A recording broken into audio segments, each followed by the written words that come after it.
जय श्री राम मित्रों। हस्तरेखा विज्ञान सामान्य परिचय का हमारा जो ये 61वां अध्याय है, इस 61वें अध्याय के अंदर भी हम अंगूठे से संबंधित कुछ राजयोगों के बारे में चर्चा करेंगे, जिनके बारे में बहुत कम लोगों को पता है। ऐसी छोटी-छोटी रेखाएं हमारे अंगूठे में पाई जाती हैं, जो कि प्रबल धन प्रदान करने वाली होती हैं। मैंने कई जातक अपने जीवन काल में देखे, जिनके हाथ में सूर्य रेखा तो छोड़िए, भाग्य रेखा तक नहीं है, लेकिन अंगूठे के अंदर कुछ निशान ऐसे इस तरह के थे, जिससे कि व्यक्ति अपार संपत्ति वाले हुए।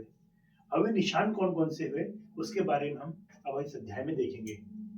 कि जैसे हमारा ये अंगूठा है, इस अंगूठे पर यदि छोटी-छोटी रेखाएं एक इच्छा शक्ति खंड के ऊपर हो, इस तरफ हो या इस तरफ हो, मैं डिजाइन कर देता हूँ। छोटी-छोटी रेखाएं, आड़ी रेखाएं यदि अंगूठे के ऊपर हो, तो ऐसा जातक जो होता है वो अपार वैभवशाली होता है। प्रचुर मात्रा में ऐसा व्यक्ति धन कमाता है। धन की कोई सीमा नहीं होती है। जन्मजात ही अपार भाग्यशाली होता है। जिस कार्य के अंदर अपना हाथ डालता है, उस कार्य के अंदर सफलता प्राप्त होती है। पर शर्त यही है कि अंगूठा लंबा होना चाहिए, थोड़ा लचीला होना चाहिए। ये इसकी शर्त होती है। अब जो हमारा ये वाला हिस्सा जो है, तर्क शक्ति खंड जो है, यदि यहाँ पर छोटे छोटे त्रिभुज बने हुए हो, त्रिभुज बन जाए, स्टार का चिन्ह बन जाए,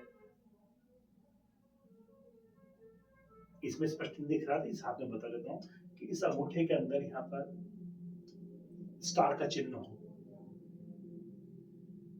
ट्रायंगल हो, यदि ये आपके हाथ में है, तो आप मान करके चलिए कि आपका जीवन वैभव संपन्न होना ही होना है। सारे दुर्योग आपके समाप्त हो जाते हैं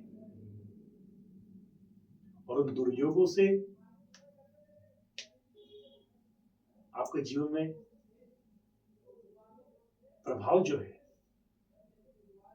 वो किसी प्रकार के दुर्योग का प्रभाव आपके जीवन काल में नहीं होगा। ये जो निशान है अंगूठे में, यदि यहाँ पर स्टार का चिन्ह यदि है तर्क शक्ति क्षेत्र पर, या त्रिभुज का निशान है, तो ऐसे जातक आप निश्चय ही मान के चलिए, कई मकान ऐसे जातकों के होते हैं। इस प्रकार के जातकों के अंदर जो चाहे तो पेट्रोल पंप का व्यवसाय हुआ, कंस्ट्रक्शन का जो काम हुआ, प्रॉपर्टी का जो काम हुआ, ऐसे कार्यों में व्यक्ति को बहुत सफलता मिलती है। अब यदि अंगूठा का पहला और दूसरा भाग यदि बराबर है, इच्छा शक्ति खंड, तर्क शक्ति खंड यदि बराबर है, तो ऐसा व्यक्ति बैलेंसिंग नेचर वाला होगा और हर स्थिति में, हर परिस्थिति में अपने आप को एडजस्ट करेगा। ऐसे व्यक्ति के पास एक दिव्यता का ज्ञान होता है कि यदि कोई स्थिति बिगड़ी हुई है, इस प्रकार के व्यक्ति उस स्थिति के अंदर से अपना सॉल्यूशन निकाल लेते हैं, लोगों के झगड़ों को रोकते हैं और समाज के लिए बहुत अच्छा संदेश ऐसे जातक देते हैं। इस अध्याय के अंतर्गत हमने अंगूठे से बनने वाले राजयोगों के बारे में जाना। अब यदि यहां पर अंगूठे का जो जड़ है, उस जड़ पर इस प्रकार की यव चिन्ह बने हुए हो, तो आपको चित्र की ओर ले चलता हूं। अंगूठे का जो जड़ है, यहाँ पर इस प्रकार से द्वीपनुमा आकृति हो,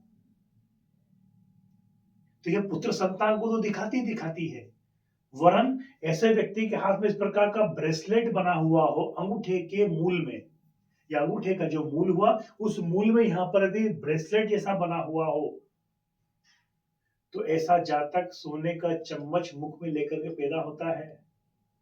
कहने का भाव यही है कि इस प्रकार का जो जातक होगा वो जन्म से ही अमीर होगा और जैसे जैसे उसकी आयु बढ़ती जाएगी, वैसे वैसे उसकी धन संपदा और उसके कुल का विस्तार भी होता जाएगा। जिनके हाथ में इस प्रकार का ब्रेसलेट होता है, ऐसे जातक दिखने में बहुत सुंदर होते हैं, बहुत सुशील और सौम्य स्वभाव के होते हैं और ईश्वरीय कृपा से बहुत धनी भी होते हैं। कई मकान ऐसे जातकों के होते हैं। तो इस अध्याय के अंतर्गत हमने अंगूठे से बनने वाले राजयोगों के बारे में जाना। अन्य अध्याय में हम आगे और राजयोगों की चर्चा करेंगे। तब तक के लिए भैया जय श्री राम।